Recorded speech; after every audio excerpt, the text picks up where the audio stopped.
Okay, IT, you can start streaming now, please. And Councillor Redstone, over to you. Thank you.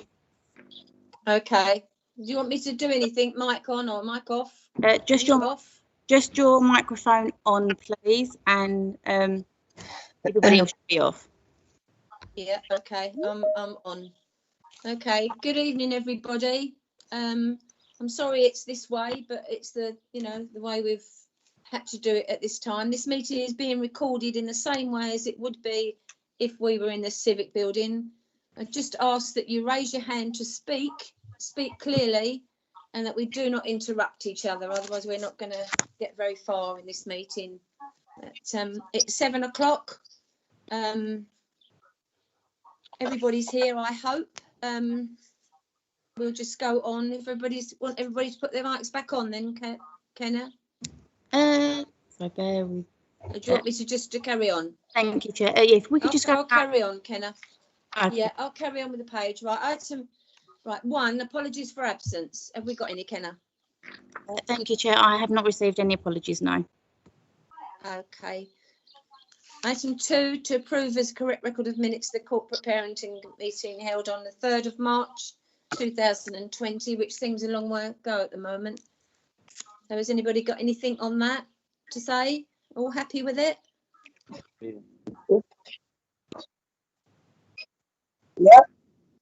Yep. Okay. Nothing. Nothing. You hear everybody, Kenna?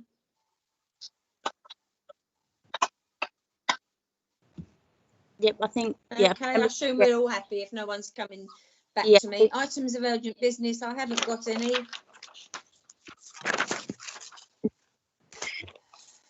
Any declarations of interest? No. No? No for me. Okay. Item 5, portfolio holder for children's services and adult social care. James, we're leaving it to you at the moment. Thank you very much, Councillor Redsall. This is my first corporate parenting meeting since I took over as portfolio holder for social care at the start of March.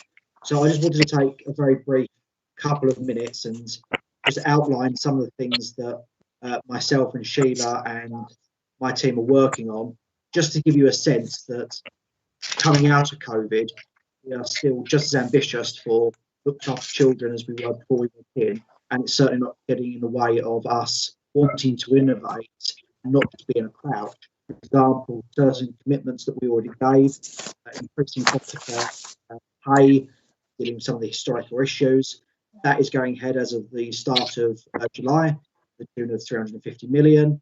The existing commitment that we had in place to expand Head Start housing to help more care leavers get on the housing ladder, that is going to go forward. But the two main areas I want to focus on over the next 6 months are about mobility and vulnerability. So mobility to keep our looked after children both well and help them achieve their ambitions, and also looking at the changing profile of vulnerability. So in terms of vulnerability, we know from CQC and Ofsted inspections, Thurrock is a safe borough, and we're regarded as a safe borough. But it can't mean that we become complacent. So I've requested an independent review of our local Safeguarding Children partnership arrangements. I want to make sure that if we do have a serious event, that we investigate in a timely manner. And secondly, I want to make sure the partnership has got enough capacity that we don't just investigate the serious events that trigger that statutory threshold, that we investigate wider events to see what else we can learn with partners. In addition, we're doing a lot of work with the Police and Crime Commissioner at the moment to look at how we can better integrate the youth offending service and other services across the system. It's likely we're going to enter an economic downturn. An economic downturn can present certain challenges for care leavers, for looked after children, and for some young vulnerable adults, both in terms of a loss of employment and in terms of when you get a loss of employment, sometimes there are individuals, gangs, for example, that would seek to prey on the vulnerable. So we're making sure that we're battle ready for that. In terms of mobility, obviously it's great news that we were rated through Ofsted as good. We want to now push our way forward to outstanding. So that means we need to get transitions right, making sure that our young people are put in the position where they can achieve their ambitions when they leave care, and we're not simply just going through the motions and then going through the system. I apologise if anyone can hear anything in the background. I gathered from that noise one of my nephews isn't enjoying being put to bed. Of course, there are going to be ways in which we need to evolve the system as we go through COVID. In July, I'm going to be taking a paper to the Health and Wellbeing Board. It's going to outline the lessons we've learned going through COVID in terms of care and social care. And we're going to start with a deep dive of mental health. It's important that we put looked after children at the heart of this work, but this will be a profound way in which we and partners, as a part of our integrated care system across the whole of South Essex, transform the system. That's really got two parts. What I've spent a lot of time doing over the last about 90 odd days since I took this job was to work with partners to ensure that we really have a strong local government voice, so Thurrock, Essex and Southend in this partnership, and it's not purely NHS led.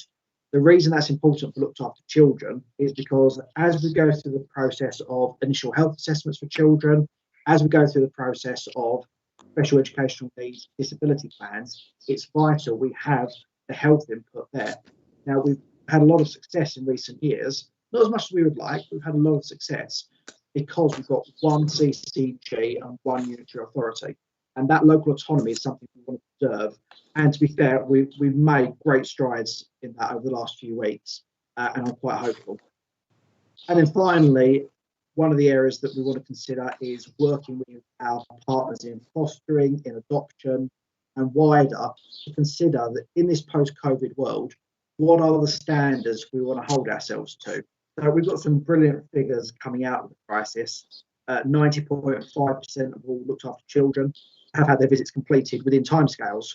But there are other figures that aren't as good. For example, only 58% of pathway plans were completed in April. So we want to have that wide partnership discussion about what are the standards we will apply to ourselves. Because ultimately, everything we do, we want to be thinking about how we're positively impacting the life chances of young people and not simply processing them through the system.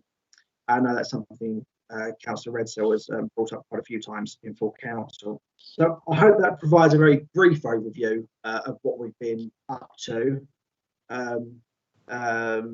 Sheila Murphy went to tremendous pains to make sure my statement tonight didn't run into excess of 3 or 4 hours, which it could have done. But certainly, I'm happy to have any questions now or going forward. If there's anyone who wants to speak to me outside of the meeting, I'm always more than happy to chat. Thanks, James. Has anybody got any questions for James?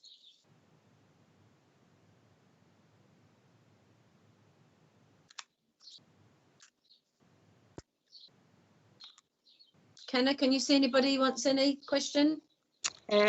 Thank you, Chair. Councillor Akinbowen's just popped her hand up. Okay. Councillor Akinbowen.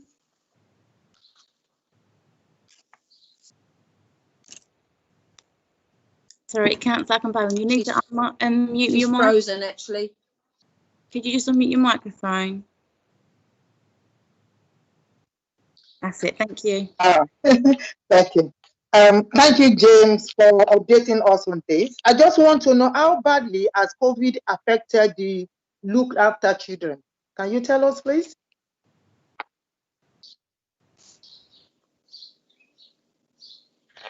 Thank you, Councillor Akinbowen, for your question. Obviously, COVID has affected every part of society, as you would understand. One of the things that I'm so proud of in terms of what the team have done, a team of both social workers in the council and our foster carers, is how they have tried to maintain normality. A couple of weeks ago, myself and Sheila logged on to a virtual quiz with our looked after children. I'm not going to embarrass my corporate director by outlining that she did not do particularly well. She did not do as well as her portfolio holder, but we had that quiz and it gave me the opportunity to talk to some looked after children and hear their concerns. Our virtual school, I don't know if Keely's on the call, our virtual school has done truly remarkable things over the last few weeks. Our virtual school essentially is not a physical school. It oversees the looked after children in other schools. I was talking directly with Keeley about obviously issues where looked after children were expecting to sit exams and now they're not. So how we support our schools going through this process, how we're making sure that laptops, etc., are available for vulnerable young people. And the last point I would say, in terms of your question, how's COVID affected young people? We spent a lot of time making sure that our MASH services, our multi-agency safeguarding hub, was functioning properly. So regardless of lockdown, if anyone had a problem or a concern with safeguarding, they could come to us. If anyone had a concern about mental health or domestic abuse, they could come to us. And same with our Inspire career services. If young people didn't quite know what was right for them come September, if they didn't know what would happen in terms of applying for apprenticeships or further education, we make sure all those systems are still working. Obviously, we're now safeguarding them. So we're making sure that the financial resilience is there, that as lockdown starts to fully lift, making sure that if there is a big spike of looked after children needing that support advice, we can scale up these services to make sure it's available for everyone. And so far, it's looking quite positive. So I hope that answers your question. Thank you, James.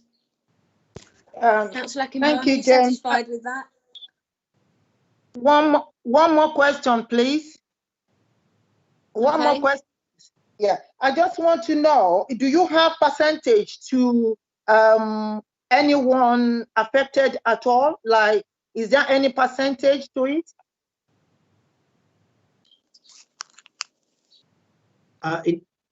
If you're talking about anyone has caught COVID from. Oh, sorry. Yeah. Sorry, I didn't quite understand the question.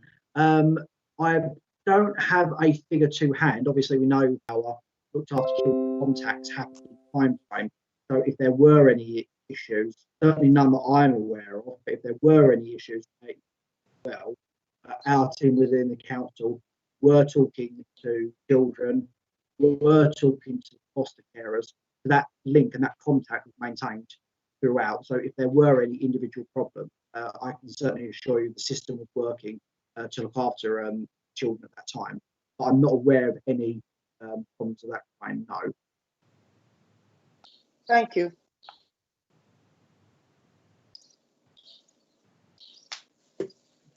Thank you, James. Has anybody else got any questions for James? Joy, can I speak? It's Sue. Yes, you can. Hello, James. Good evening. Do you know how many of our children that have been looked after that are actually going to be finishing their university degree this year? Because obviously this is probably one of the most hardest economic times in our history.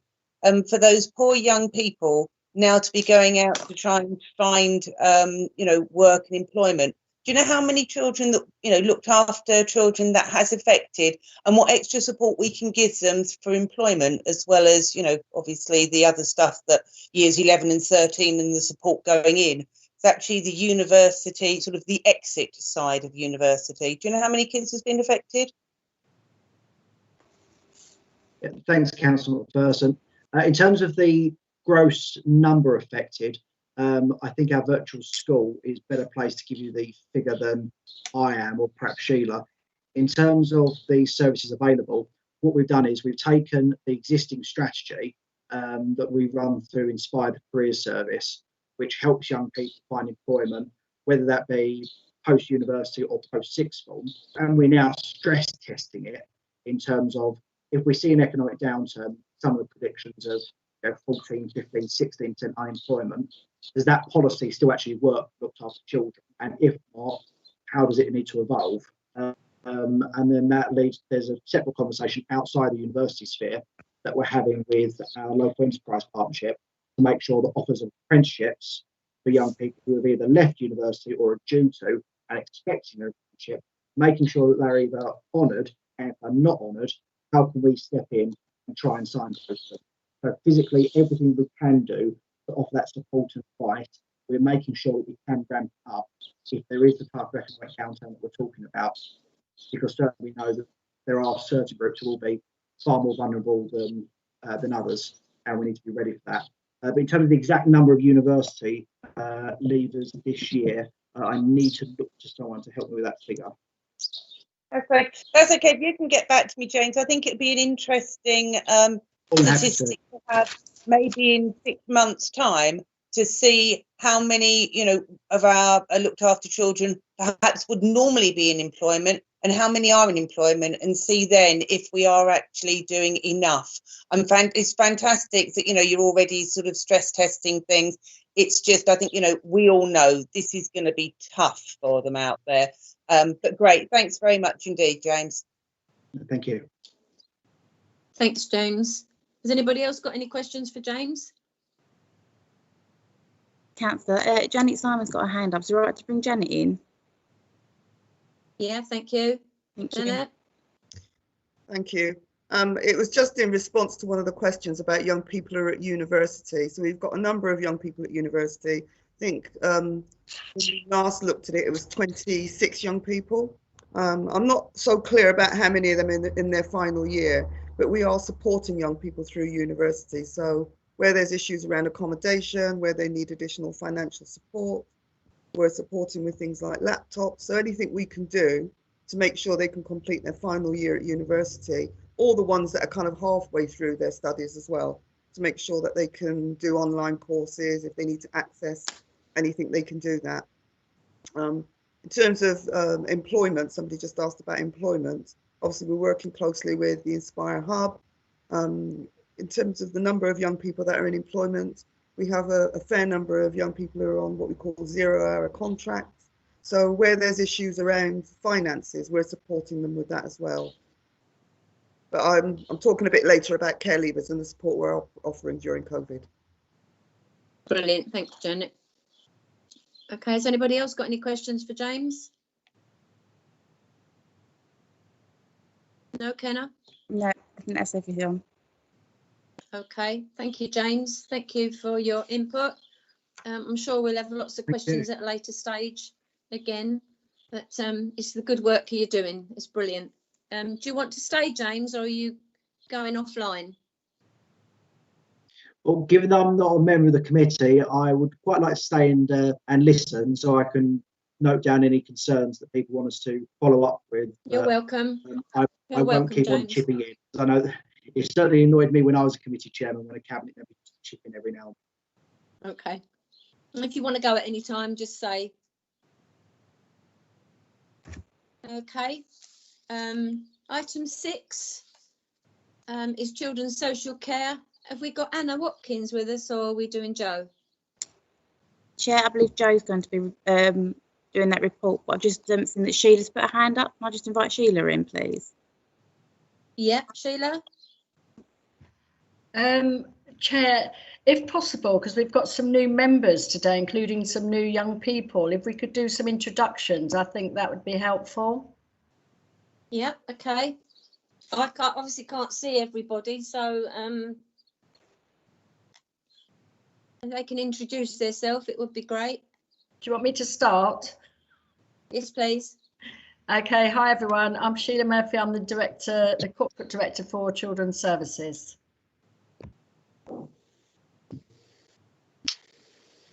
Should I go next? My name's Mandy Moore. I'm the Strategic Lead for Business Intelligence. My name's Janet Simon. I'm the Strategic Lead for Children Looked After. I'm Kim. I'm the head teacher of the. Sorry. Carry on. No, carry on. I'm Keely Pullen. I'm head teacher of the virtual school for Looked After Children. Councillor Barry Johnson, Ward Councillor for Dorset and portfolio holder for housing. I'm Carrie Bacon and I'm the team manager for the aftercare team. Hello everybody, I'm Joe Tynan. I'm the interim assistant manager for children's services.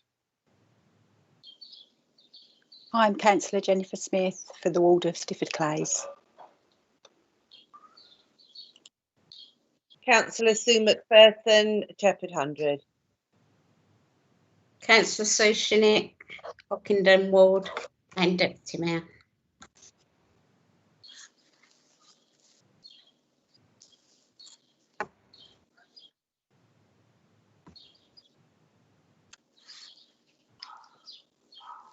We obviously haven't heard from everybody. We haven't heard from Steve, have we?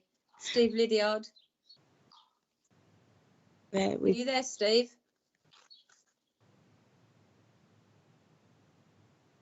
Sorry, I can see Councillor Lydiard is still in the attendance list. We also obviously have some of our young people with us, along with our foster carers as well. All right. Can they introduce themselves, Kenna?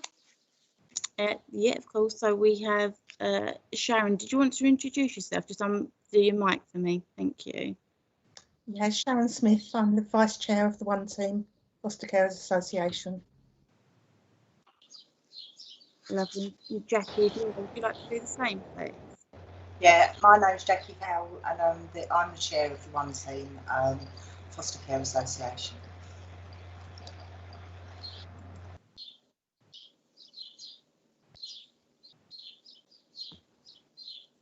Have we got any youngsters online, Sheila? Sorry, yes, we have. Carrie, would you like to introduce the two young people?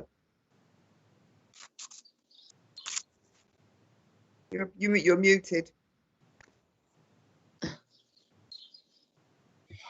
We have Sammy Stone, who's one of our young people who's online with us. And we also have Chantel Greenaway, who's online. And we also have Raphael Atunes, who's part of the Children Care Council. Okay. And I think obviously Thank you. That's it. That's everybody there, I think, Chair. I think everybody's Okay. I think everybody knows me. I'm Councillor Redsill, Blackstock's Ward, Chair of Corporate Parenting for tonight. Okay. Is that everybody? We're going to item 6 now, Sheila. Does Joe want to take this one? It's Mandy Moore, Councillor Redsill. Is it? I was going to take the lead on this one. That's okay. That's fine. Yeah. Thank you. Anna Watkins is actually the business intelligence analyst within my service, the performance business intelligence service. The report's in. I was hoping that I could just run through it with you, pick out a few highlights, and obviously answer any questions that people have along the way. Kenna, I'm accessing via my phone, so I can't see who puts their hand up. If you see someone doing that, can you feel free to interrupt me to bring their question in for me? Yep, of course, that's fine. Thank you. Thank you. Okay, so just to confirm, the recommendations of this report is that obviously we can bring to the members to note any areas of improvement in the children's social care and any work undertaken to manage that demand, and also for you as a board to highlight any specific areas of interest that you would like us to potentially include and expand upon in the report going forward. Joe and I have discussed a review, so we're going to be reviewing the template for this report going forward, so it's a really good time, and we'd welcome your input if you'd like us to consider certain areas for inclusion going forward. So I'll just work through the document and come to the performance section, where there was a few areas I just wanted to highlight. For referrals, there has been an increase in Q4 from 603 last year up to 760 for this year. This is actually despite a reduction in the number of contacts that we received during the same period. So this to us is an indication of the work that we're undertaking with some of the prominent referrers, such as the police, which has improved the appropriateness of contact and therefore increase the percentage that meet that threshold for referral assessment. There's a table there that gives you the overview of the number of referrals. And as you can see, largely we have had higher numbers each month with a slight spike in January. The number of repeat referrals, of those children we received a referral for during 1920, 15.6% had been referred in the previous 12 months. and our statistical neighbours outturn in this area for 18-19 was 20%. We're closely monitoring this through Performance Board. Obviously, at the moment, we haven't yet submitted the statutory returns for 19-20, so we are still only able to benchmark against the previous years. But as soon as we have access to that data, once it's published, we can obviously start aligning the benchmarking with the more recent figures. As we move down the report into 4.2, assessments, the number of assessments being completed has increased by 29.4% from last year to this. Again, you'll see from the chart that the increase is quite evenly set across all of the months rather than a peak. And despite that increase, performance around the completion of assessments within 45 working days has remained good at 89% as the end of year outturn. Our statistical neighbours outturn for 18-19 is 78%. So again, when benchmarking, we are showing good performance in that area, and obviously of note due to the increase in the numbers that we are processing as a service. Move further down the report to 4.3, children subject to the child protection plans. So as at the end of Q4, the total number of children that were subject to child protection plans was 73, which is a rate of 39.5 per 10,000 of the population. This increase reflects a trend towards higher levels of risk factors within cases referred to children's social care. So where they're meeting that threshold, they are being put into the child protection plan cohort. As I move further down, 4.4, for children looked after numbers, there has been a slight increase during the months of February and March. This was attributable to a large sibling group that came into that cohort during the month of February, and we also had 8 unaccompanied asylum-seeking children across the months of February and March. So we did see a slight increase during those months. Moving on down, have another view there, a chart showing the rate per 10,000 of our children looked after. And then as we move further down the report, you have an overview there of the different ages of the children and young people in care, so that you can see through the years how that breaks down and is quite in alignment over each of the years. Further down, you see time in care for children and young people. You have an overview there of the number of years that the children are remaining in care with us. The majority is obviously 0 to 1, and then you see how that spans out across the wider timescales there.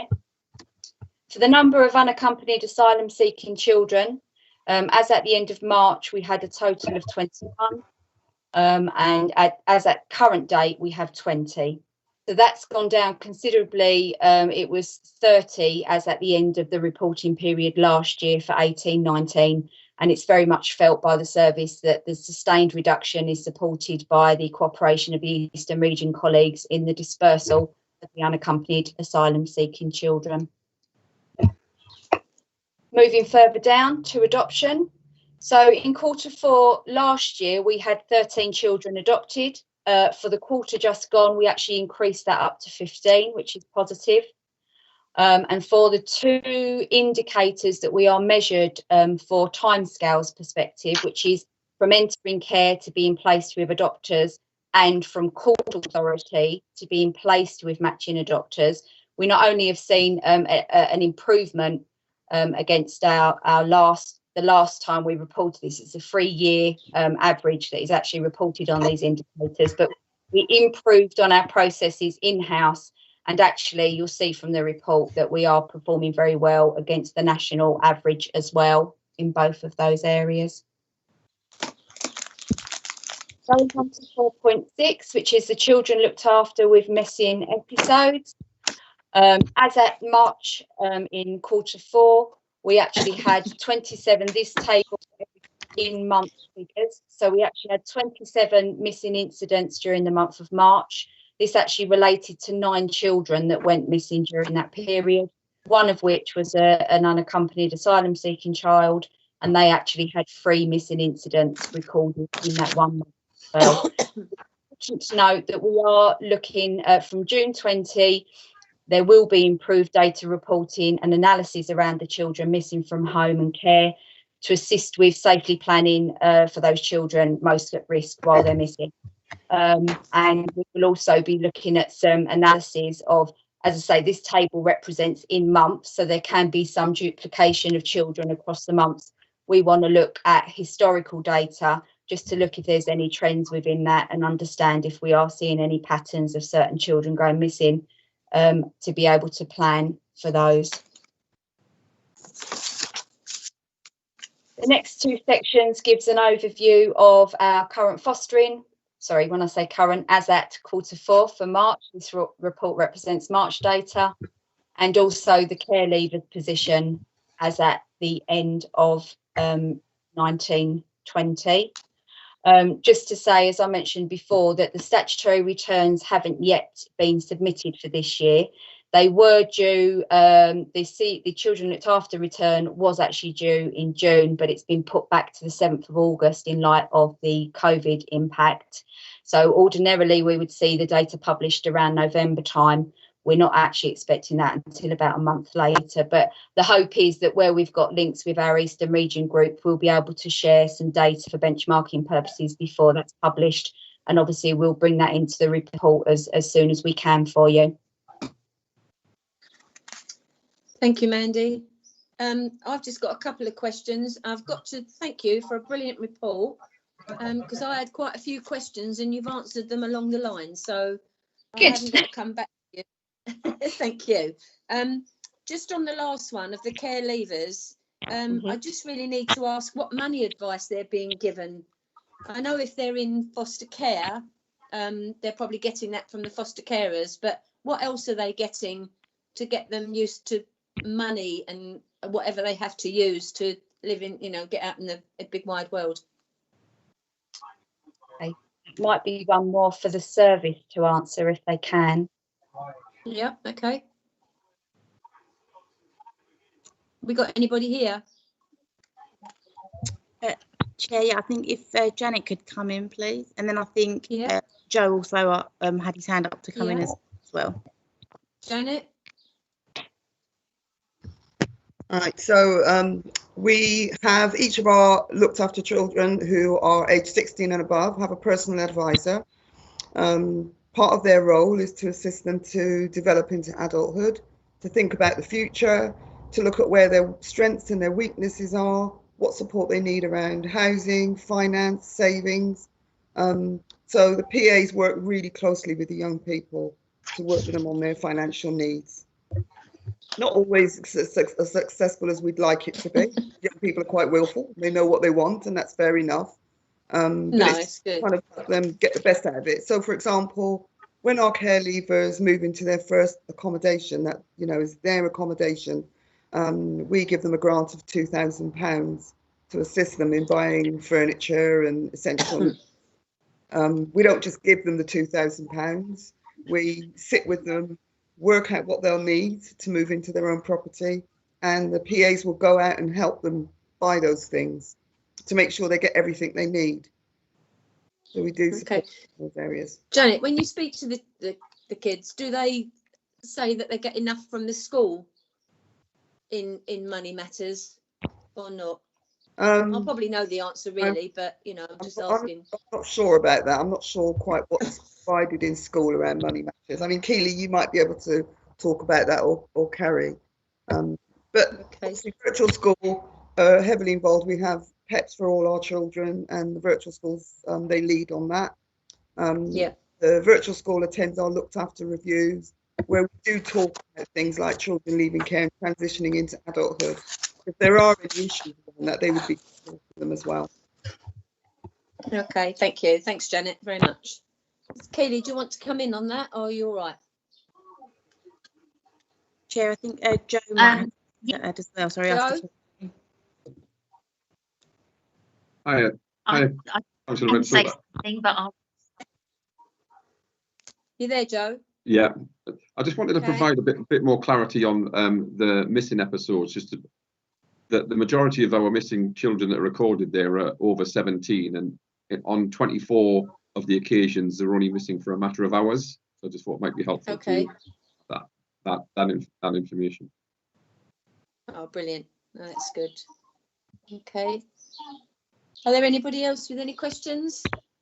Chair, yes, I think Keely was going to come in and just help answer some queries. Right, okay, Keely. Are you there, Keely? Well, yep, I'm here. Can you hear me? Yes.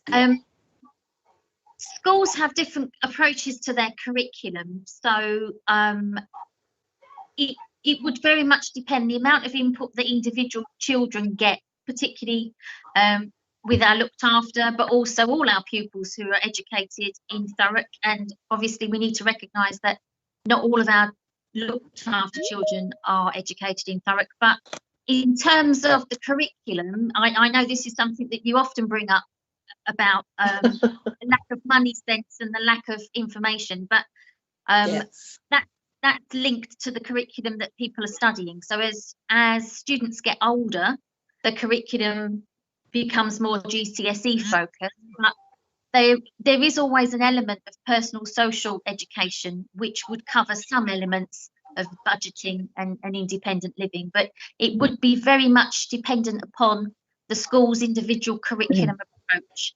And if it is an academy school, they don't necessarily have to follow the national curriculum. No. They are allowed to modify and adapt a curriculum to suit their individual needs. So I can't comment about the standards and what's being received by every student, but that's a general answer. Okay, thank you for that, Kaylee. It's brilliant. Is there any other member that wants to come in at all? Is there any way I could say something on that? Yeah, of course. Sam, was that you? Yeah. This is Sam. Is that Samantha? Yes, Yeah. she's one of the young people. So I'm currently, I haven't got any help with budgeting or any of the things that they said they would help people with. I haven't actually got any help. I've just been, since I left care, I've been left to my own accord to do my own thing. I think I've spoke to my personal advisor about 4 times, maybe 5 since I've had her. So I've kind of been left to my own ways and I've had to deal with it all myself. So I don't really know what, that's all I had to say. I just wanted to say it on it. It wasn't really a question, but more of a statement. That's all right. That's fine. That's fine. I probably feel the same way as you, that there's not enough done to help you in the beginning. James, can I ask you if you can come in on that?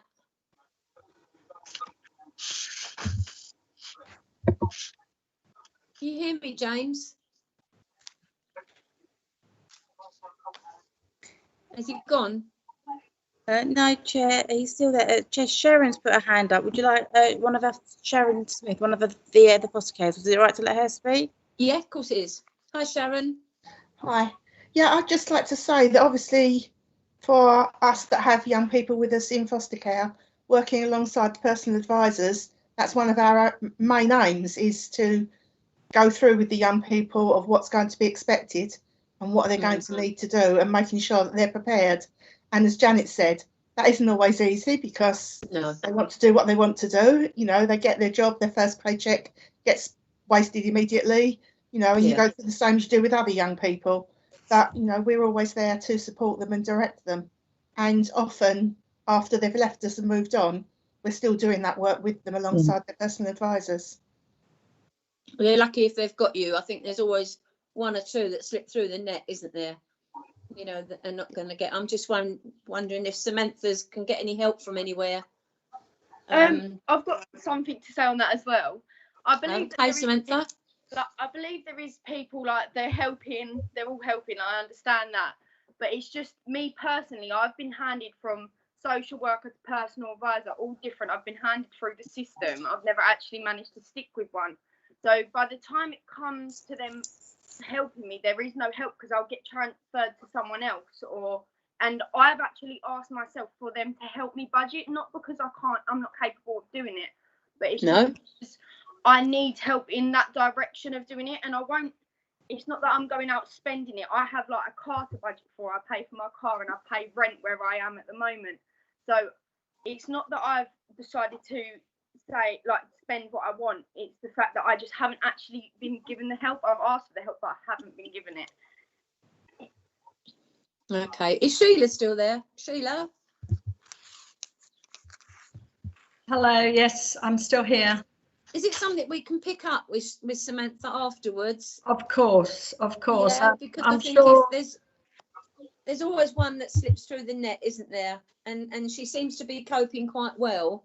But I don't want to labour it on this meeting. But if someone can pick it up I with her noticed afterwards, it'd be good. Carrie, who's the team manager for the aftercare Yeah. that's got the PAs, has got a hand up. So I don't know if she wants to respond to that. But of course, we'll pick that up afterwards and make sure lovely. that Samantha gets the support she needs. Lovely. Is Kerry there? Yes, Kerry? yes. Oh, let's just unmute. Hi, Kerry. I can't hear you, Kerry. Have you muted your button?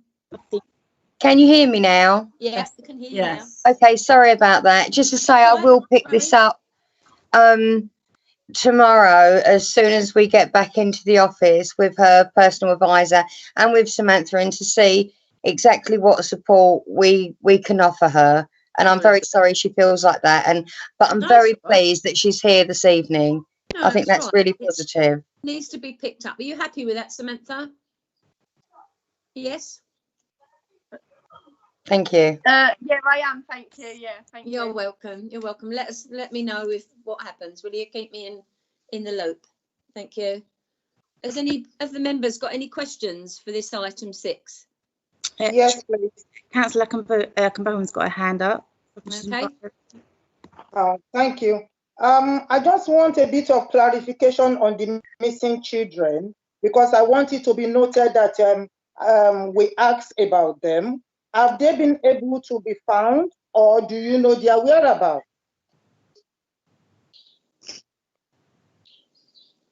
And that's to Mandy. Mandy? Sorry, I'm just unmuting. Sorry. What was the question? Could you repeat it? The question is, because I just want it to be noted that the children that you reported that are missing, were they being found? Have you been able to find them, or do you know their whereabouts? What, for that particular number of children that we had in the report?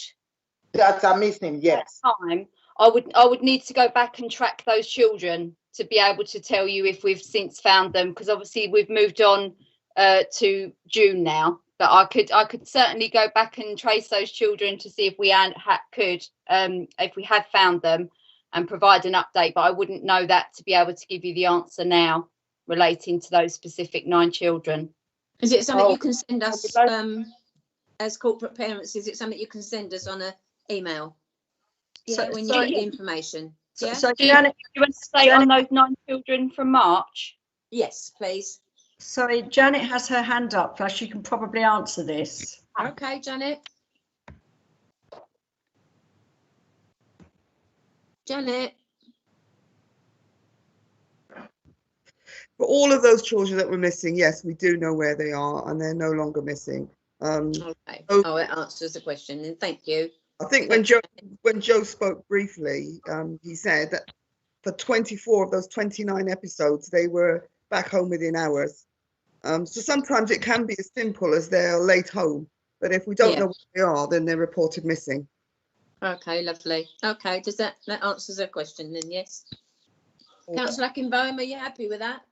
Yeah, I'm quite happy. But one more question about the 8 new asylum seeker. Do we have enough? How do I call it? Do we have enough facilities to accommodate them? Are we within the boundary of what we are meant to have, or we are above what we are meant to have? In terms Sheila or of Janet, who wants to take that one? Okay. So in terms of our unaccompanied asylum seekers, they often come in via the ports or sometimes via service stations. We're part of an Eastern Region transfer protocol. When children come in, they're seen by a social worker. They're accommodated in the same way we would accommodate any other young person. They get a medical, they get a LAC review. So all the things we would do for any other looked after child, we do for our unaccompanied asylum seekers. So yes, we do meet all of their needs. But what I'm saying is that, you know, I think I had it before that we have quota, like how many we can have. Mm. Do we have, are we within that boundary of the quota, or we are now accepting more? No, we're within the boundary. So if you look at the figures around how many children came into care in February, I think part of the reason that was raised was because we had 8 young people come in as unaccompanied asylum seekers. All of those 8 have now transferred within the region. So we're now within our numbers. Okay, thank you. Okay, thank you. Thanks, Janet, for that. Thank you very much. Has anybody else got any questions at all? Chair, Christopher Bennett's got his hand up. He's part of the Children in Care Council. Okay, Christopher. Hello. Just a question. Can you speak up a bit for me? Okay. Can you hear me now? Yeah, I can hear you now. Thank you. Why is it that as soon as a child or a young person comes into care that they have to have a health assessment? Do you want to take that, Janet? Thank you. Right, so when children come into care, we obviously sometimes we don't know what their health history is. We want to make sure that we're meeting all of the needs of young people. So we need to make sure we know if they've got any health conditions, for example, if they've got asthma, diabetes, any of those sorts of things. So it's about having a general health assessment so we can have a sort of a level playing field so that we know what the needs are and then we can meet them. So if we don't know, because when you're living at home, your parents or whoever you're living with will know whether you've had your immunizations, they'll know if you've got asthma, they'll know if you've got doctor's appointments or health appointments. And this is about us making sure that we know how to meet your needs properly and that there aren't things that don't get done for you that are really important. Are you happy with that, Christopher?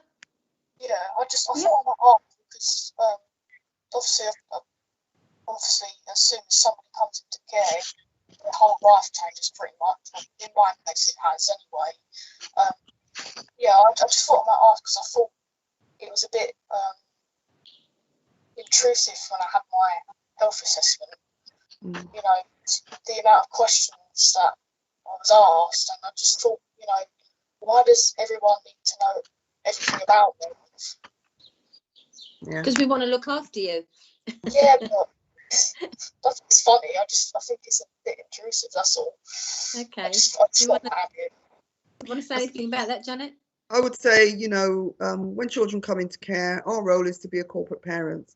And parents want to know if their children are okay and if they're healthy and if they need to do anything to look after them. That would be my response to that. Does that help? Thanks for the question, Christopher, anyway. Brilliant. Lovely to be here. Councillor Edsall, Councillor McPherson here. Can I just come in on that point? You may. If Christopher felt like that and felt that it was intrusive, then actually we haven't done our job as corporate parents, because we should have explained to Christopher why we were doing it and actually put his mind at rest that the reasons we were doing it was because we are, you know, corporate parents. We do care. Absolutely. So we, you know, Christopher, you know, as a corporate parent, I'm sorry that, you know, you did feel it was intrusive. I hope you understand that we are here to help you and to look after you. And I'm so grateful that you're here today to let us know that actually perhaps we haven't done that bit quite right. So thank you. I really appreciate that. Thanks, Councillor McPherson. Do you feel better about that, Christopher? Yes, I do. Thank you. Yes, if you can come here and ask questions, it's better. We're all corporate parents. We're all here, even though we look after our own children, we're here for you. So we know if something's going wrong, we need to know. But that's good that you've come. So I think that's brilliant. Thank you very much. Is there any other member that's got any questions at all? Chair, I can't see anything from any members, but Keely has a hand up if I can invite her in. Right, Keely?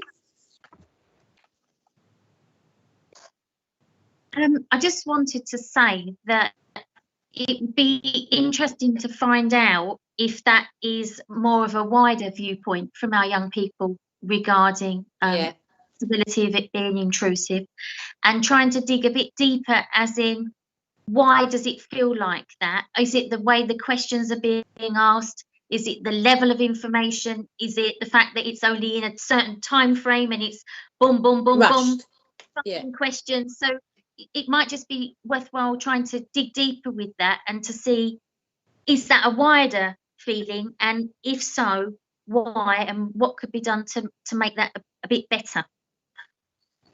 Make it a better experience, Kaylee, for them.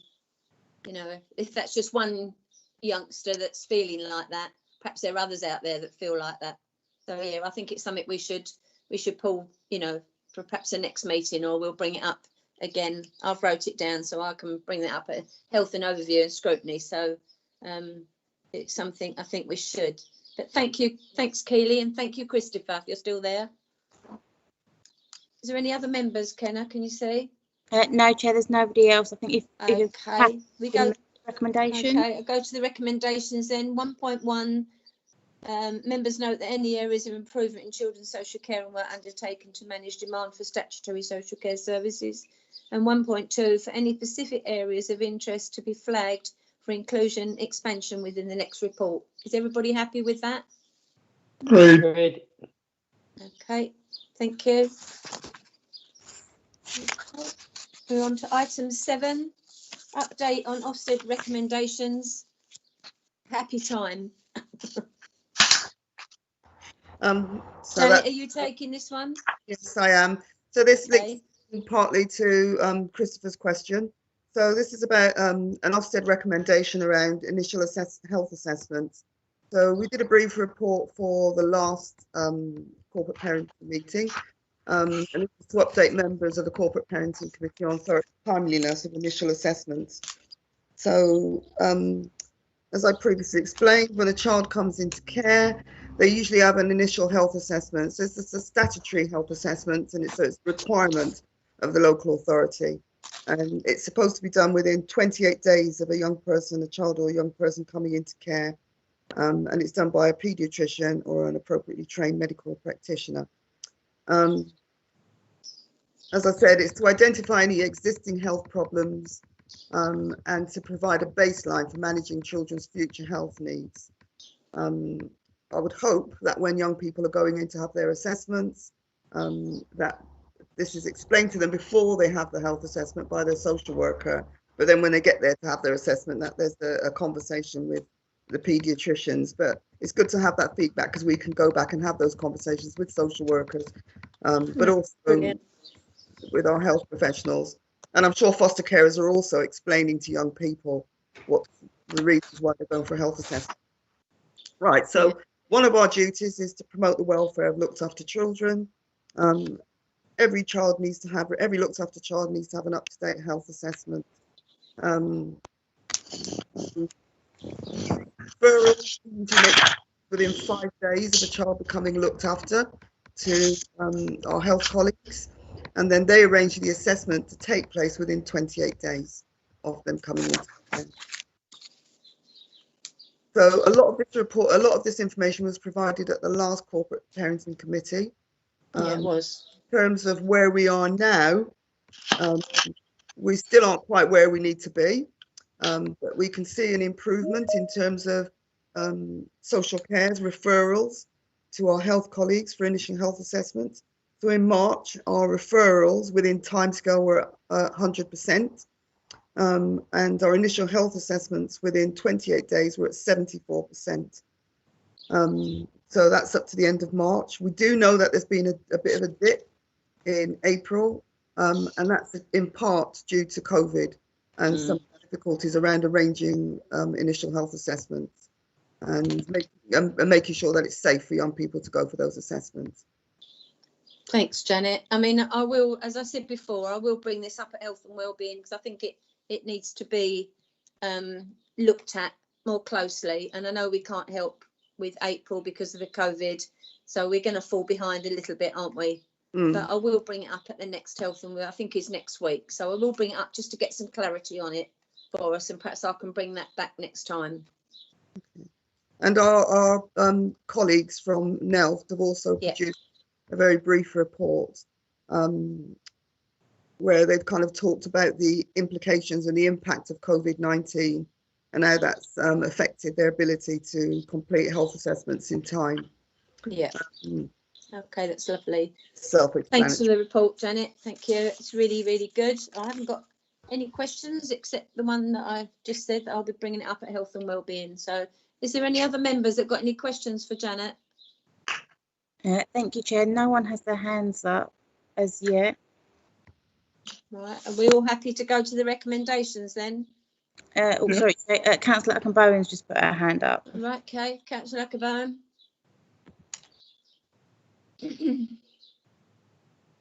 Councillor Akinbowen. Sorry, Councillor, you might need to unmute your microphone.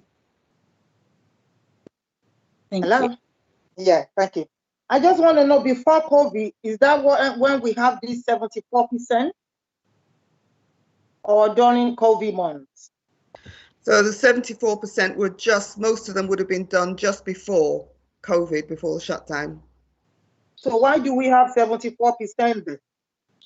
Why not 100%? Because what I was thinking is that if we have people in care, we don't know the type of, for example, someone from a different country coming to the UK, if they come with maybe different kind of illness, how would we be able to make sure that they are not a danger to the people that they are going to live with? So when young people come in, don't do this assessment on time. Okay, Janet, carry on. So when young people come in, so if it's an unaccompanied asylum seeker, for example, we would arrange a medical in the normal way. However, if they present with any symptoms at all, so if they're showing any symptoms of illness, even before COVID-19, we would also always make sure we register with them with a GP. And if we felt they needed medical attention, we would take them either to a GP or to a local hospital, which we have done if we've needed to. So in terms of why it's 74% and not 100%, some of that's about capacity within health. Some of that's about where if children are placed outside of the local authority. So if we've got a child placed in Southend, for example, they will prioritise children that are maybe in their area first and then ours next. They may not have capacity. So some of the other health authorities have come back and said that they don't have capacity. So for those ones, it will go outside with the 28 days. And those so we are talking about how many months then? Maximum, how many months? They're not usually months and months. We're usually talking days or weeks. After the 28 days? Yeah, it's usually days or weeks. We have had some where they're outside of authorities. So if they're outside, so for example, if a young person is in Southend and they don't have capacity, then we have conversations with our health colleagues and we're happy to bring children back into Thurrock so that they can have their assessments here in Thurrock. What I can do for the next corporate parenting board when I update on this is I can do a report on what the waiting time is. Please, thank you. Okay, thank you, Janet. Thank you. Thank you very much. Just to say for those on the call, for the March, it's Mandy, for the March data, I've got the background data in front of me, and actually the one that was out of date was actually only by 13 days overdue. So that percentage equated to one person being 8 days past the due date. So it was only just over. That's not too bad then, really. Yeah. No. Okay, thanks, Mandy, for that. Very much. Cheers. Okay, no more questions? No. We go to the recommendation then. 1.1. Is everybody happy with that? Yes? Yes. Agreed? Agreed. Getting many agreed, Kenna. I'm catching them. Thank you. Full fail on that one. Okay. Okay. Item 8. Support provided by foster carers during COVID. Are you taking that, Joe, or is Dan here? That's me again, Janet. Okay, Janet, it's all right. Okay. All right, so this report is to update members of the Corporate Parenting Committee on the support that's been provided to foster carers during COVID-19. obviously I'm not going to read through the whole report because No. I'm sure Okay. Sophie Yep, needs no, it's, to read it for you. we can read, can't we? Yeah. So obviously, we're a registered fostering agency. Our foster carers receive a package of practical financial support, and I've listed what sort of support we provide. So, like many of the areas within the council, we've needed to review practice in light of COVID-19. There's been some adjustments in terms of what the government has said we have to do. They amended our regulations on the 24th of April, and duties to look after children via the Adoption of Children regulations, which reduces some of our obligations in a number of key areas. And that's temporarily up until the 25th of September.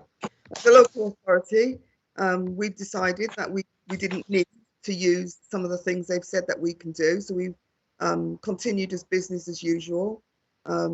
So anything that we would do before, we're doing. Some things obviously we're doing remotely because we can't do them face to face. But where we can, we're doing things face to face and meeting foster carers face to face.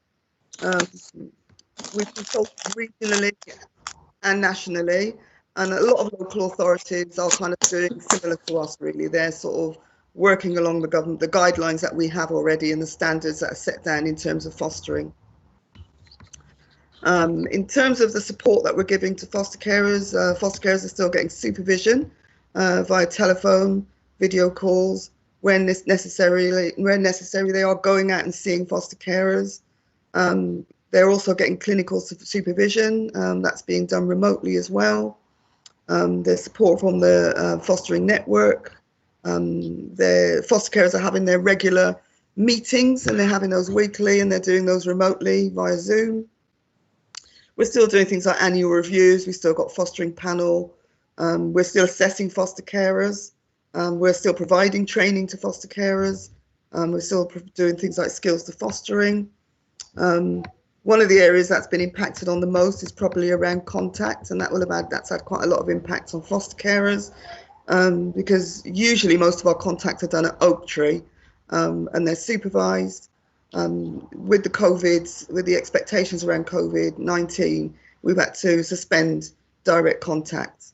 Well, recently we resumed some of the contact for children aged under 2, but we've found that for children who are under 2, having contact that's remote just doesn't work because it's all about attachments. For the older children, it's not so bad because they can have FaceTime conversations with their parents. A lot of that's facilitated by the foster carers, so that puts quite an additional pressure on them. A lot of the children are being educated within the placements. They have the option of taking children to school, but some of our foster carers may be self-isolating. So we've allowed them to have some discretion around how they manage attendance at school. And looking at things like what's essential travel, so health appointments fall within essential travel. So we expect our foster carers to take children to health appointments. But if they can't, then our social workers are also offering support in that area as well. Brilliant. So I don't know if anybody's got any questions on the things that I've written. I did have one, but you've answered it for me about the under 2s. So you've answered that one for me. I didn't know whether Sharon or Jackie wanted to come in. Did you want to come in on any of this? Chair, Sharon has her hand up. We can invite Sharon in. Yeah, Sharon? Yes, I mean, as we were saying, it's been quite difficult for a lot of foster carers because there's a lot to consider, especially with contact. You have the children in your home at whatever age they are, but unfortunately we can't assume that the parents are going to be abiding by the same rules and regulations that we are, and we don't want to put our children at risk or ourselves or our families at risk.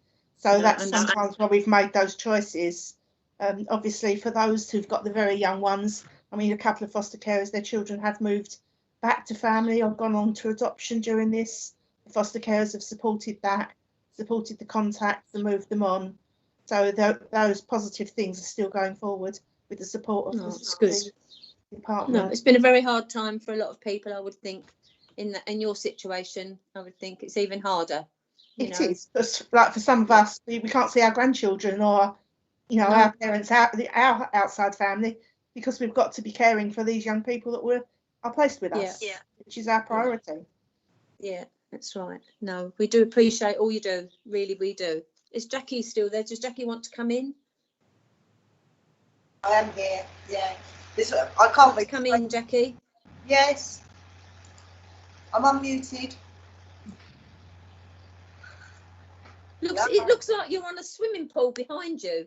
No, I'm in my conservatory, and I've been sitting. It's been really hot because the sun's been on my face, blue. and I couldn't move the. I can't move the. It's a poor computer, so I can't move it.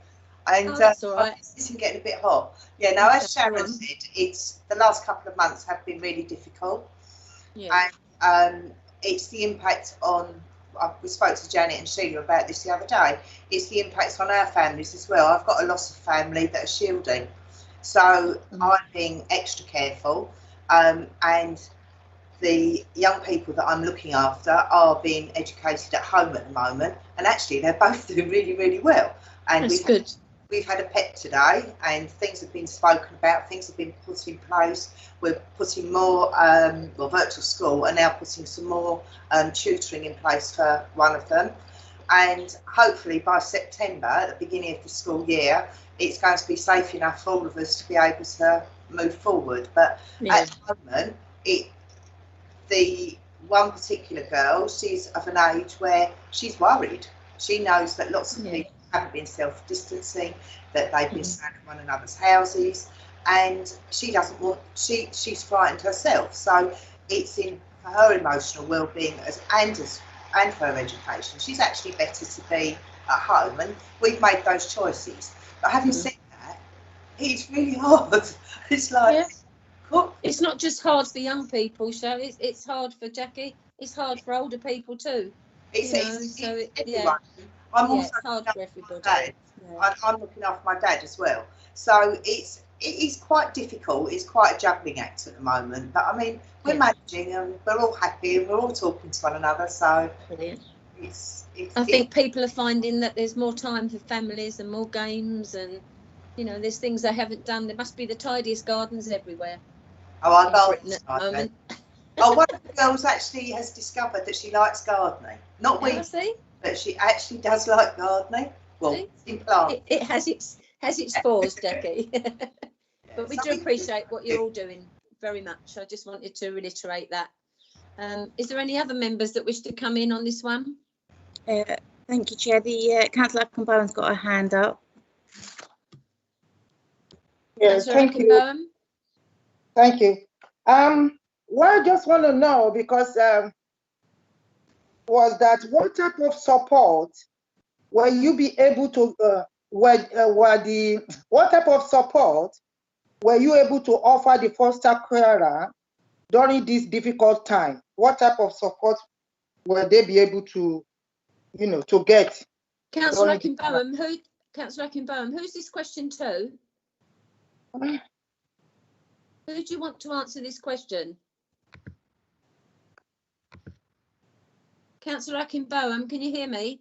Yeah, I know, but I've forgotten her name. The lady that spoke about the Janet? About item 8. Janet? Okay. Janet, yeah.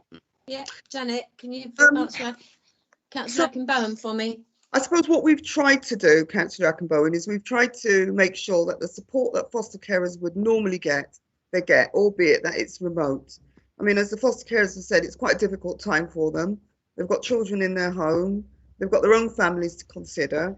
So if a foster carer really needed some support and needed someone to come round and see them, then we all will go around and see them. There's a couple of foster carers who are shielding, not able to go out and do shopping. So we've done shopping for foster carers. If a child we've bought, for example, if say they're in a foster family and maybe the foster carer's got a bike and it's a way of getting the young person to exercise, we've provided money to buy a bike for young people. We're making sure that they're getting their ongoing therapeutic support if they need it. It's things like that, really. So if the foster carers have something that they think, so if they thought that there was something they could do for the child that maybe we could support financially, then we'll do that. But it's also about really emotional support. So we've been trying to keep foster carers in the loop in terms of what's happening. We've joined them on their meeting last week so that they could discuss any concerns with us and answer some questions about some of the difficulties they're experiencing. So it's things like that, really. Thanks, Janet. Thank you. Thanks, Janet, very much for that. It's brilliant. I think we all appreciate what they're doing very much. Is there any more questions from members? Councillor Smith, could I just ask a question, please? Yes, come on, Jenny. When you're assessing the suitability of the foster carers, is this being done without the criminal records checks at the moment? No. Oh, okay. It's written in there in 3.2, so I'm just wondering if in Thurrock that is happening, if it's being done without the criminal records checks. No. Okay. They've given us some dispensation to not. Yeah, I understand that.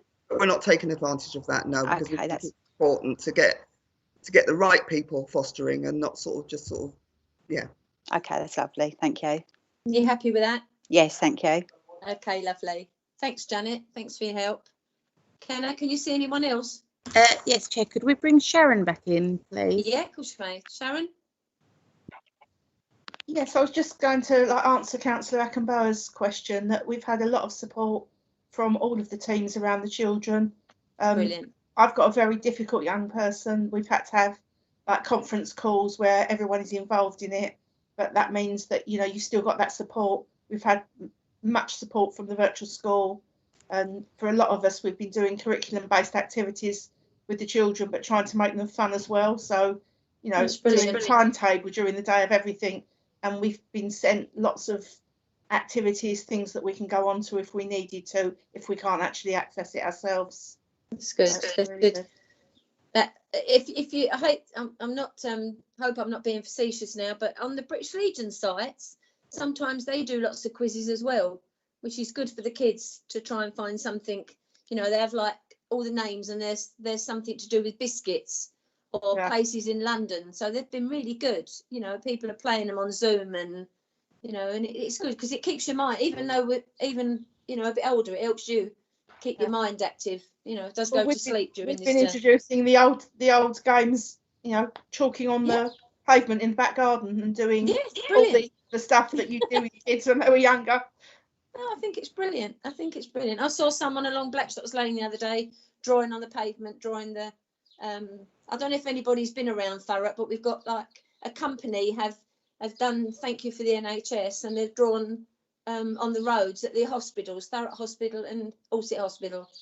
So they've done them on the roads, and it's really good because the kids are going around walking with mum and dad, and they're seeing them. So it's really good. You have to be careful with that though, because I got threatened with a NASBO a few years ago for letting my young people draw out on the paths outside the house. Just speak to me, we'll sort them out. No, it's brilliant. No, it's lovely. It's good. I think we're all getting together at the moment, which is really good.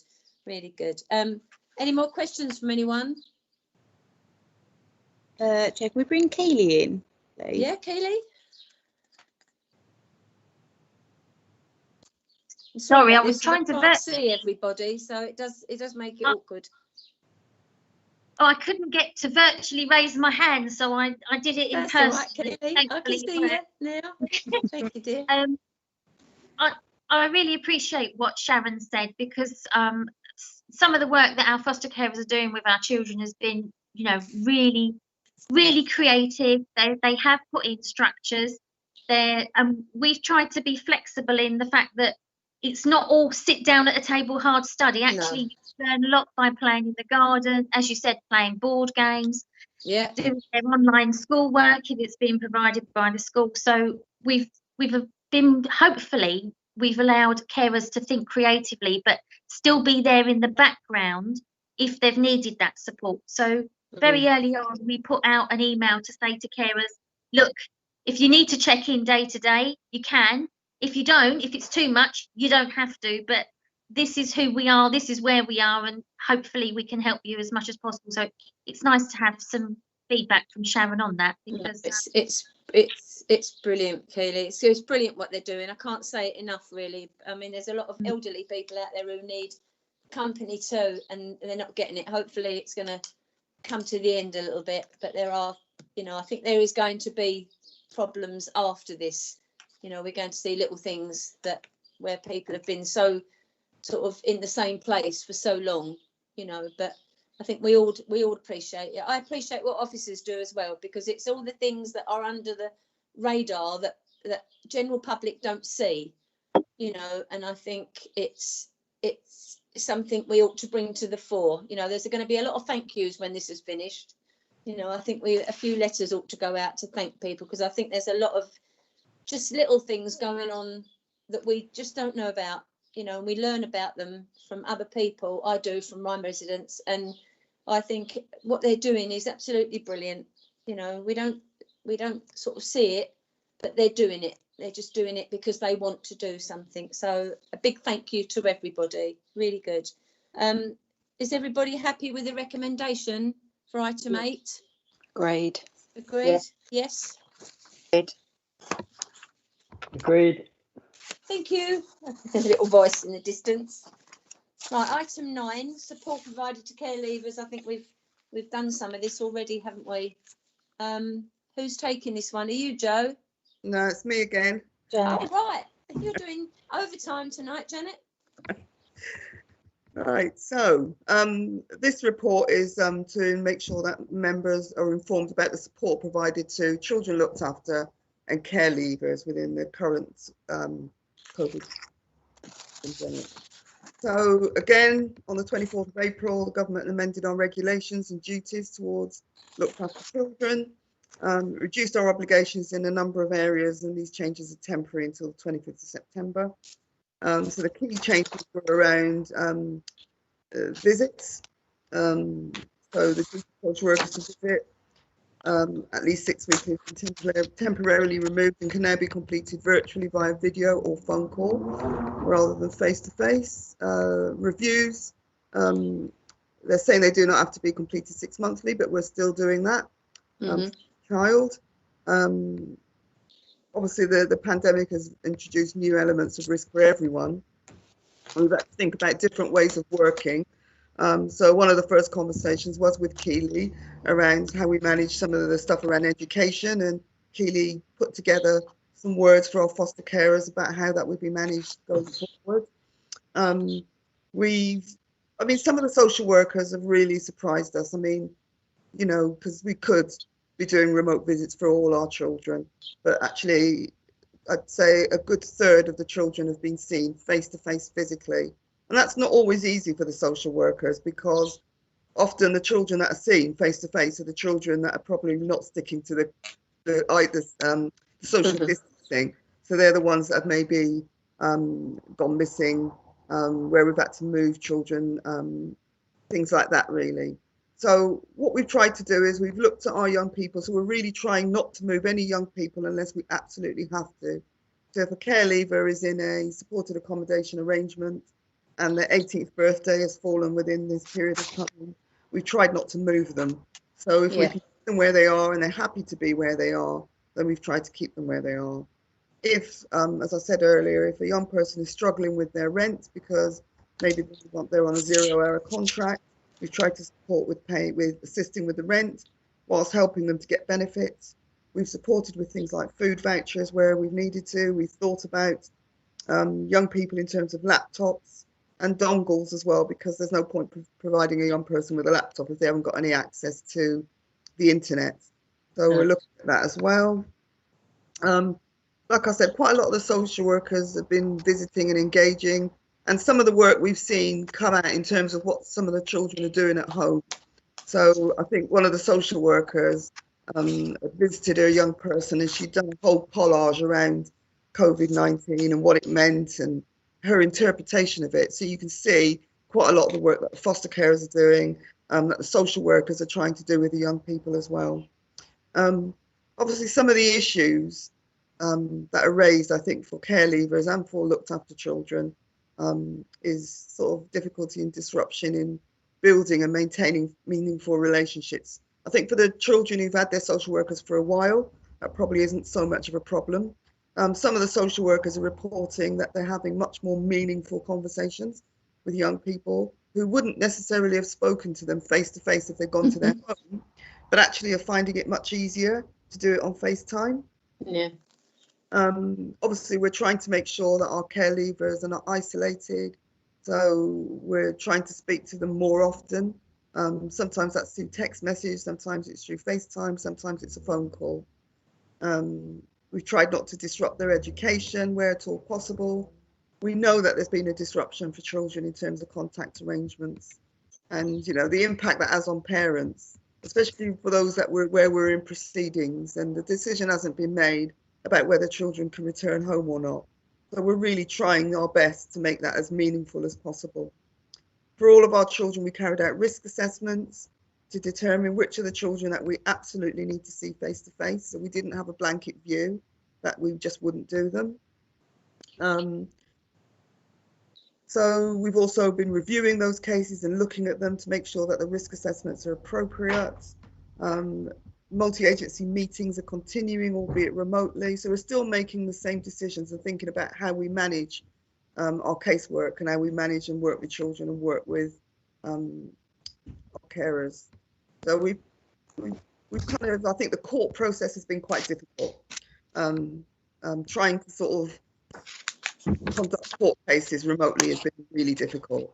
And I think that's particularly difficult for parents as well, you know, because these are obviously important decisions about their children, where they're going to be and what's going to happen. So there's been quite a lot of delay in the court processes. And that's partly because if there's experts being commissioned to do assessments, they've not been able to do them. And contact, sometimes trying to assess contact is more difficult if you're doing it remotely as well. So that's about it, but we're looking at contact at the moment and trying to expand that a bit more. Okay, Janet, are we going to see a big backlog in cases, or don't you think, you know, we seem to be getting through them? The cases that are in proceedings, we are going to see a backlog because quite a few cases have been adjourned. Yeah.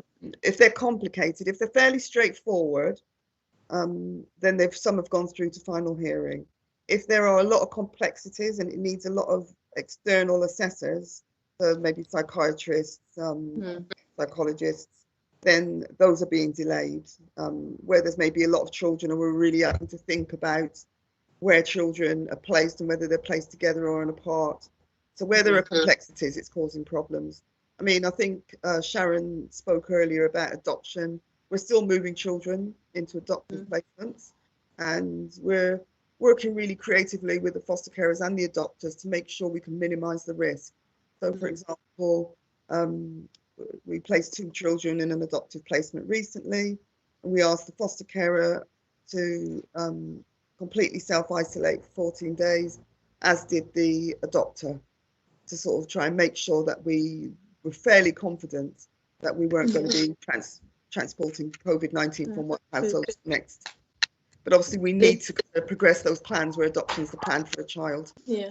So do you feel the backlog will get through? Yes, I don't think we haven't got huge numbers of backlog, and we are progressing with proceedings. Yeah. We are still doing assessments of family members. We are still doing all of those things. Okay, thanks, Janet. Can you see anybody else wants to ask any questions? Yes, Chair. Councillor McPherson would like to ask a question. Councillor McPherson. Thank you very much indeed. It's a great report, and Janet, you and your team are doing a phenomenal job. You know, that you really are. Yeah. One of my concerns is not something that's happening now, but something that I think possibly could be an issue in the future, and that's to do with care leavers housing, because obviously they're protected at the moment with regards to no landlord can do any evictions or anything like that. But actually, if they are on 0-hour contracts and those hours of work do not pick up and they're having trouble with their rent, it could be sort of 6 months down the line that all of this could sort of flare up. So it's not really a question, it's just can we make sure that we are monitoring this so closely? Because, you know, if suddenly, you know, all the regulations are lifted and private landlords can suddenly start doing evictions and they want their money, we don't want our guys being chucked out because, you know, of something that's gone on out of their control. So it's just keeping an extra look on that for us. And I mean, obviously, the government has provided some additional funding so that we can sort of match some of those things that are happening within COVID-19. So there's regular emails that are going out to the teams to say, are any of your young people struggling? Are they managing in terms of their tenancies? Are they managing in terms of where they're living? Have they got money for food? Have they got money to contact their families and friends? We've had some young people we have assisted with their with rent, because we don't want young people to be worrying. So they're isolated, they haven't got any money, and they're worrying about whether or not they can keep their tenancy. So we have assisted young people where they've had arrears, but we're also alongside that making sure that we're assisting them if they need to claim benefits to get the benefits, but we're kind of providing a support in between to bridge that gap. Fabulous. Thank you, Janet. Appreciate that. That's okay. Thanks, Janet. Thank you, Sue, for your question. Anybody else? Can you see, Kenna? Yes, Chair. Councillor Bowen has a hand up. Councillor Lackenbaum.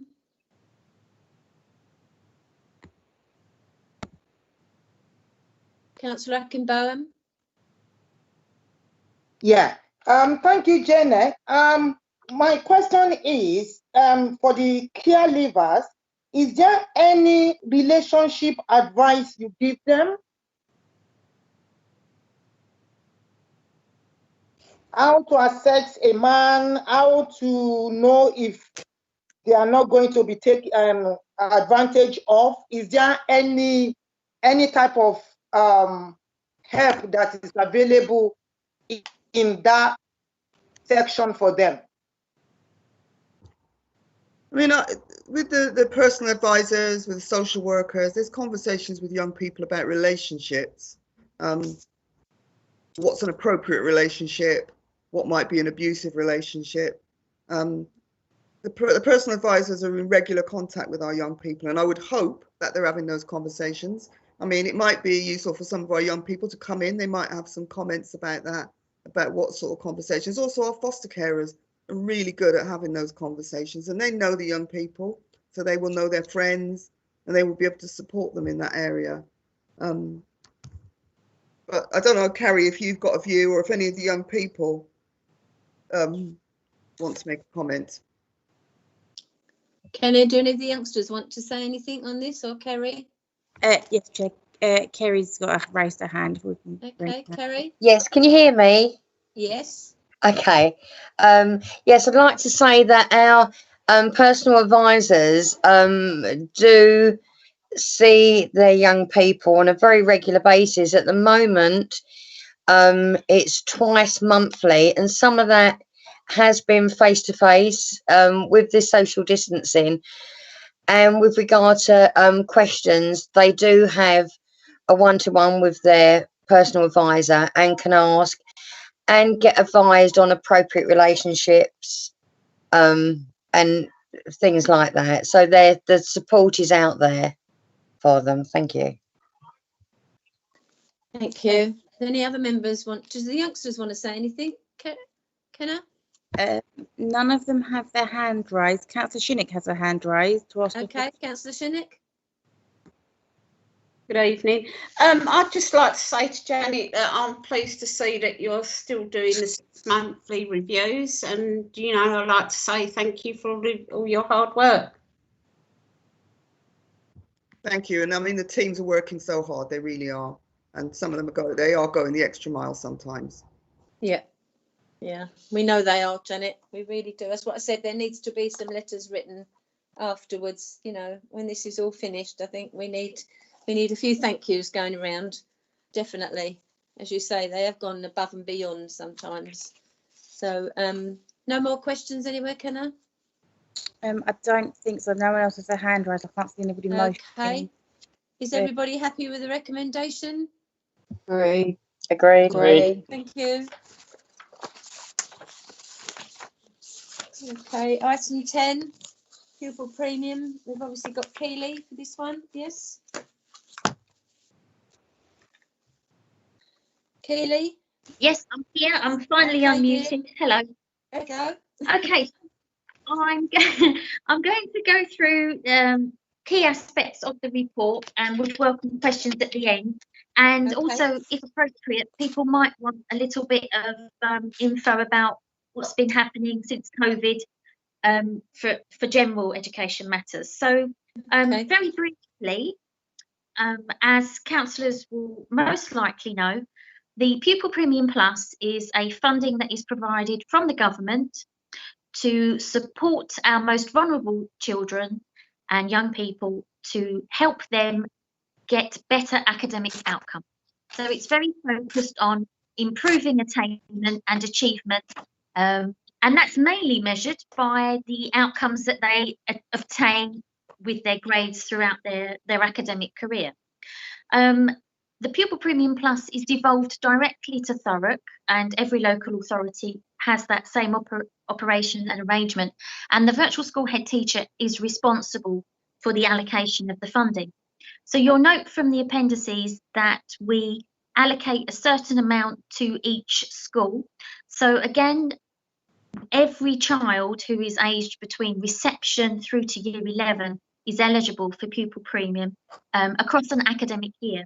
The funding is based upon the financial year, which you'll note this report is providing details of what it was spent and how it was spent by schools for that financial year. But actually, virtual school head teachers have to allocate it across an academic year. So we know, and it was interesting looking at the report before about how little time some of our children are actually in care, so that we know that's quite fluid in terms of children coming in and out of care. But what we do is in each academic year, so from September the 1st through to August the 31st of the following year, we will look at each child who's between reception and year 11 and make sure that that funding is allocated to them. If a child leaves care, what we do is I would then pay the amount to their school that they're attending as they've left care, and immediately when a child is moved into care, irrespective of what time during that year, they would become eligible to receive some of that funding. It's not a personal budget, and so we mustn't look at it like that. It is the pupil that's generated that funding. So you'll see from my report on page 46, the amount that Thurrock Council received the funding for that period. We, at that time, had 251 eligible children to receive that 2,300 funding. That's what generated that amount. And from that overall amount, we automatically set aside £1,800. We top slice £500, and you'll note from the report how we use that top slice and what it's done, what it's used for to support young people. And then during the course of the report, I've broken that down individually into year groups, and that's based upon their personal education plan targets. So each young person and child must have a personal education plan aged between age 3 and 18, and we use that very there's a great deal of emphasis placed upon having good smart targets that will address academic needs. So the report is basically going through each year group and shows counsellors how the money has been spent by their schools. And you'll notice a large percentage of that funding is based upon raising academic achievement, but it is also, in some respects, there are also targets that are linked to supporting emotional well-being, because it's very important that our children and young people are supported in their emotional health in order for them to be able to access learning in the first place.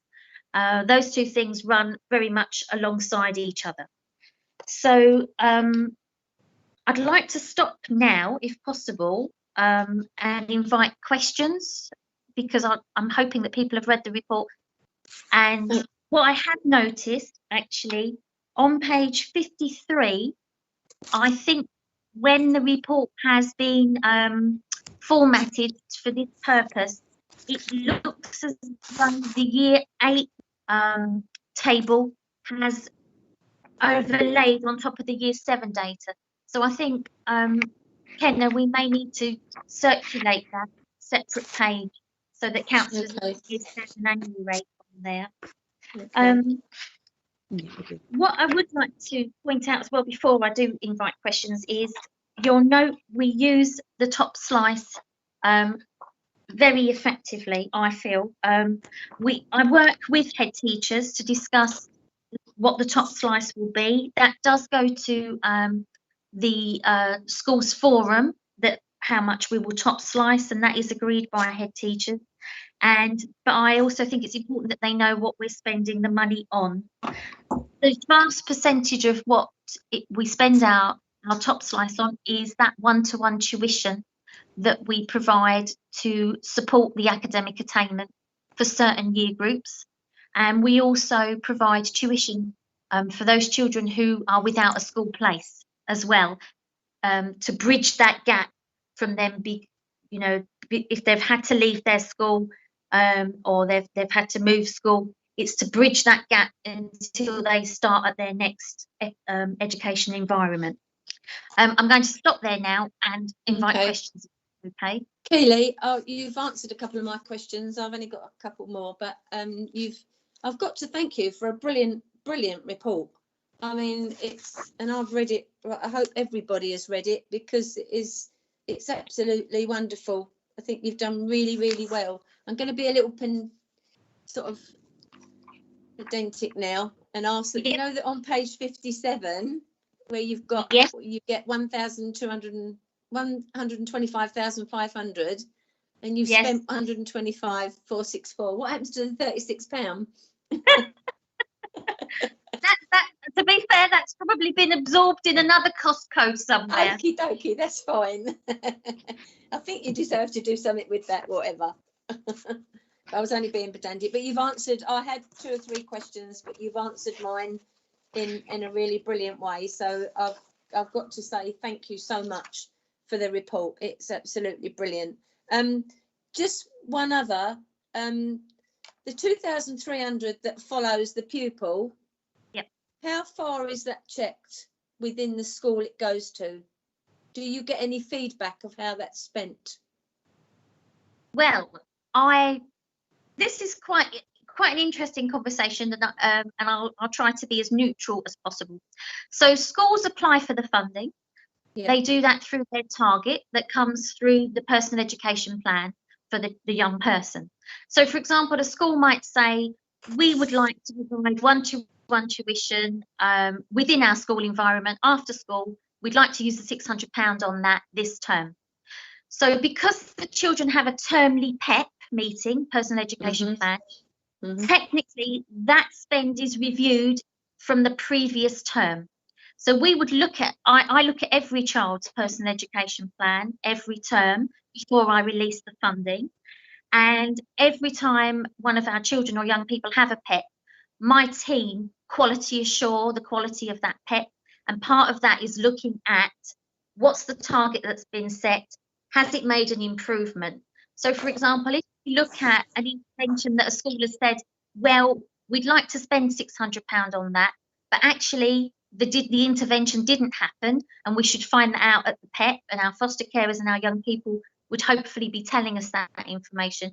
We would then be questioning the school and challenging them to say, well, look, you were given this money, you said this was a target, it's not happened, why not, and how are we going to move forward with that?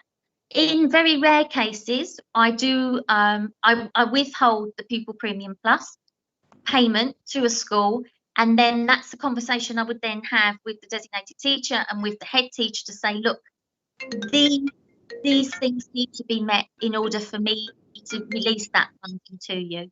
So that's what we do to make sure that it's going where they're saying it's going. But we're relying on the professionalism and the integrity of each school that's saying we're doing that. But, you know, with the best will in the world, they may have planned an intervention and the person who was going to deliver that intervention may become long-term sick. So it's because the PEP is every term, it's a really useful way to have those conversations and make sure that the money's going to the right things. Yeah, you sound like you're on top of it anyway. I think it's brilliant. Brilliant report. I can't praise you enough. Any other questions from anyone else? Kenna? Thank you, Chair. No, there's no one else has a hand up. I don't believe there's any other. You're doing such a good job, Keely. We got no questions for you. Thank you. Do you want me to just give you a really brief highlight of what's happened since COVID, particularly with regards to PT Plus? So we've hopefully supporting our foster carers well enough, but we have started tuition. So we would normally start tuition now for our year 10s and our year 5s. We've started that tuition already for our children to support them for their further academic grades that they're going to hopefully obtain in 2021. We've said to our students, so those who are already receiving tuition, for example, to help them with their GCSEs or their A-levels, we've actually said to them that we would maintain that commitment to our children, to our young people. Some of our students have taken that offer up, and some are using perhaps some of that tuition to support them for their post-16, what they're going to do next. And some will maybe need extra tuition if they decide that they actually don't agree with the gradings that they get in August. So they may want to actually sit their exams either in the autumn term or in 2021. So we need to be able to, and that's why the top slice is so important, need to be able to save that money to pay it forward in case they need that. Yes. With our current year 11s, with that in mind, with our current year 11s, rather than give the £600 to the schools as a matter of course, because actually our year 11s aren't attending school on the main or in the main, and they've been regarded as left school now. What we're saying is actually I'm not going to give the £600 to the school because they're not going to be using it. I want to hold on to that and then support the post-16 pathway, because technically Pupil Premium Plus stops at the end of year 11. But if I can move that money forward to next term, we can support them with getting resources and equipment and things that they're going to need to help them moving forward. And we are currently working with a lot of our designated teachers now. I provided some online training a couple of weeks ago, and it was really well received. So that's something that we're going to filter in more of rather than just our twice a term. And we're going to be providing them with some key attachment and trauma-informed practice to support the schools moving forward with how they're going to help our children and young people when they're transitioning back into the school environment. And again, I've said to our designated teachers, think really carefully, if you do want to apply for funding this term, think very carefully about how you want to spend it, because actually you might want to hold on to that £600 and then use that money. So I'm talking for all of our children, not just our year 11s, but use that money to support needs. They might need extra counselling, they might need extra play therapy, they might need extra tuition. So we've adopted a very individual and flexible approach with how we're paying out that pupil premium to meet the needs of the children. Brilliant. That's lovely, Kaylee. Really good. It's a good good way to do it. Have we got any other members that want to come in, Kenna? No, Chair, no one. Nobody? Yes. Okay. Recommendations. I feel I ought to read this one out because obviously it's the committee notes that the budget and spending report for 2019 to 20 for pupil premium plus grant for children looked after. 1.2, that the committee notes the overall spending by schools of the grant, and that the committee 1.3, the committee approves the proposed strategy plan for the pupil premium plus grant for 2021. Is everybody agreed with that one? Agreed. Okay, thank you. Thanks, Kaylee, very much. Thank you. We've just got the work programme now, Kaylee. Yeah. Yes, Chair. I think I'm going to have to put a light on in a minute. I can't see now. The last item is the work programme. There's a draft work programme for members' information, and obviously in the standard way, if there's any other items that members would like to see, now we can see make a note of this. Yeah, it's not something for this, but Sheila, just make sure somebody comes back to me about the young lady. Samantha, was it? Sorry, yes, we will do. We'll okay, thank you. Just to know she's being looked after, that's all really. Sure. Has anybody got anything they would like on the next meeting, which is 1st of September. Anything like to be brought forward? Chair, Councillor McPherson signalling to speak. Councillor McPherson? Oh, sorry, Councillor McPherson, you might need to undo your microphone. I think your microphone's still muted. Sorry, I think I double clicked instead of single clicked. Just with regards to making sure that the advice is being given, obviously, to the young people. I know we've heard this evening that perhaps they don't feel that they are always getting the advice. As a mother, I realise that actually, although we might be giving them the advice, at the time we give it, actually might not be the time they need it and the time they want to listen to it. No. So is there anything that we do or we can do to have resources available so that actually they can then look at the financial advice that we've given them or things like this, so they can refer to it again? I don't know, and I just wonder if perhaps something can be just put on, maybe even as a report to note, just so that we can see that that advice isn't just a one-off, and if you don't remember it, you're in trouble, but actually it's there as a resource. I often wonder, just coming back on Sue's point, Sheila, if there's something like a small booklet we could get out for them, just to give them some advice, even if we pull a bank in to help. I think we're more online now, Councillor Redfield, than a little booklet. You're right. I You think know me. Janet's got her hand up because we have got these, and I think she'll probably tell you about them. Okay, so we've got a series of booklets that were designed with our children in care. We looked at them with our Children in Care Council, but also our care leavers have looked at them. It's called The Big Wide World. We're just about to upload them. We're just finalising them. So the young people were instrumental in creating those and thinking about how they wanted it. So what they didn't want was a massive book. So we've broken it down into 5 small books, but it can also be good. electronically. Yeah. It's just something to go back on, isn't it? If Yeah. they've got something with them, they can sort of think, oh, I might need that, and just go back and have a look. I think it's always good to have something in writing, especially when you're that young.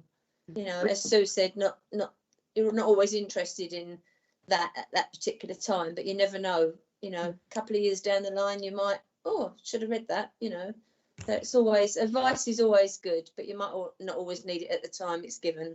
Yeah. And part of what we're doing as well as part of our development plan for care leavers is to, now that we've kind of got additional PAs within the team, is to start doing some work with young people at a much younger age, sort of around 14 years upwards, to start preparing them for adulthood, so sort of having a preparation for independence training program that young people can dip in and out of as and when they need it. So like you say, it might be that right now finance isn't the thing they want to talk about, but actually it might be in a year's time or 6 months' time. So kind of in bite-sized chunks that young people kind of pick and choose the bits they want to interact with. No, it's good. They don't think they need it at the moment, but they will do.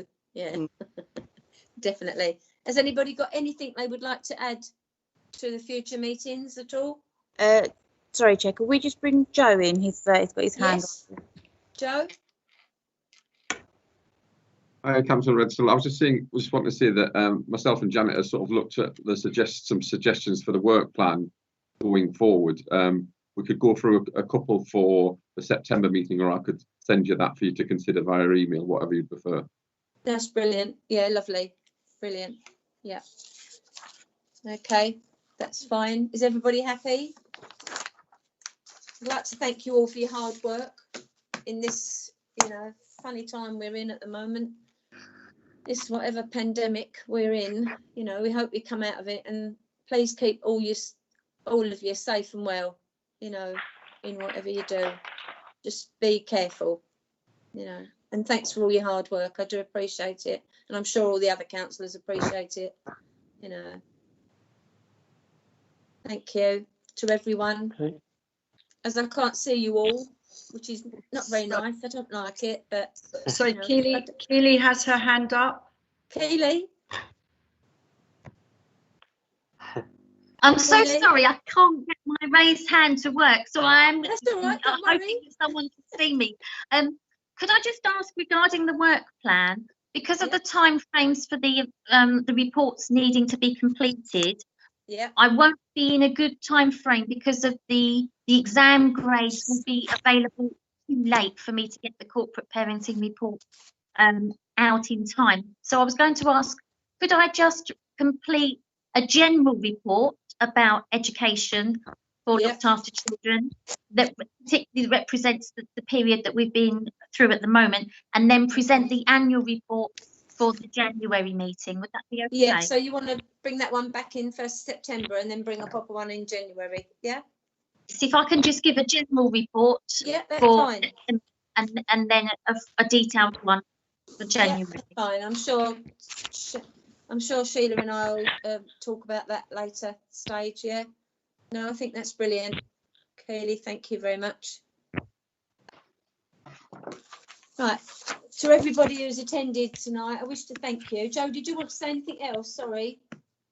No, I was just going to say, if we wanted to go through the work plan, we could, but if you just want it via email, that's fine. Yeah, I think it's usually, I mean, this has been such a fragmented one where I can't really see everybody, but that's what I was going to say to everybody. If you've got anything that you really want to bring up on the September meeting or January, just please email, you know, through to you, Sheila, or you, Joe. Is that fine? Through to me would be good. Through to Joe. Okay, that'd be lovely. And thank you again, once all of you, for all your hard work. It is appreciated. I know sometimes we don't all show it, but it is there, you know, especially from me. So, and I'm sure it is from everyone else. But thanks, everybody. Thanks, members. Keep up the good work. Thank you. Bye-bye. Thank you. Thanks, Bye, Barry. everybody. Thanks, Kaylee. Thanks, Sue. Thanks, everybody. Thanks, Sheila. Thanks, Joe. I'm going to get round everybody there. I can't see you all, so it's hard. Okay, thank you. Thank you. Bye. Bye-bye. Thank you. Bye. Will we speak at a later stage, Sheila? Are you still there?